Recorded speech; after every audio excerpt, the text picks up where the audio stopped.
अस्सलामु अलैकुम everyone, welcome to सबरोज़ academy. और आज का टॉपिक है हमारा उर्दू में सफ़रनामा निगारी का आगाज़ व इर्तिका।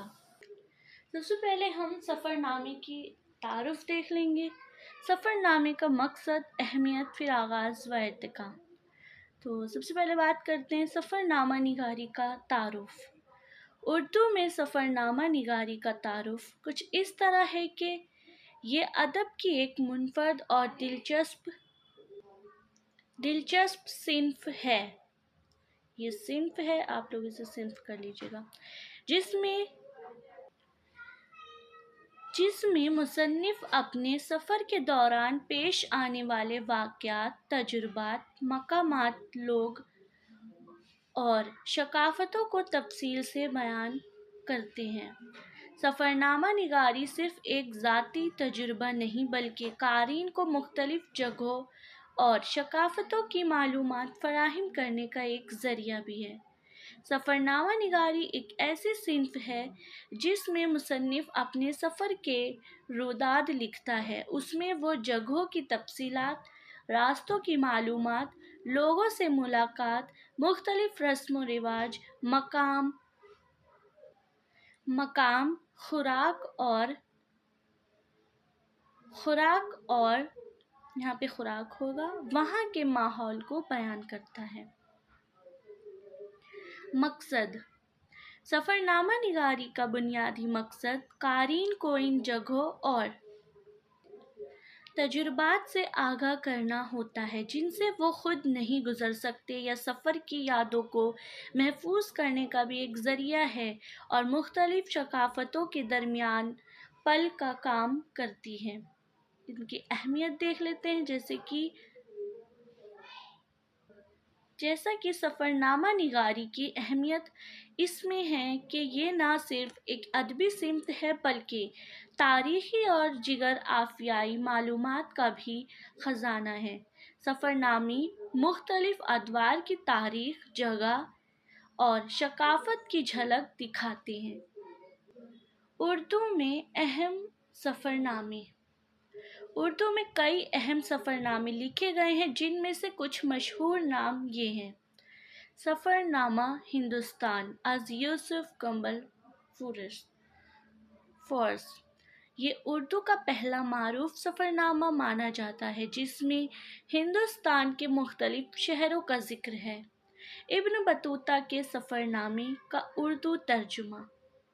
इब्न बतूता के सफ़रनामे को उर्दू में तर्जुमा किया गया, जिससे उर्दू क़ारीन को दुनिया भर के मुख्तलिफ़ मकामात के बारे में मालूमात मिलती है।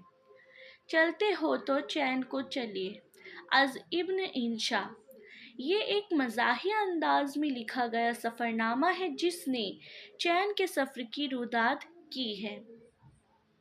निकले तेरी तलाश में आज मुस्तनसर हुसैन ताड़, ये मुस्तनसर हुसैन ताड़ ये मशहूर सफ़रनामों में से एक हैं जिसमें इन्होंने मुख्तलिफ़ ममालिक के सफ़र की तफ़सीलात बयान की हैं। ये तो थे उर्दू में अहम सफ़रनामे। अब हम बात करते हैं सफ़रनामा निगारी का आगाज़ व इर्तिका। उर्दू में सफ़रनामा निगारी का आगाज़ व इर्तिका। उर्दू में सफ़रनामा निगारी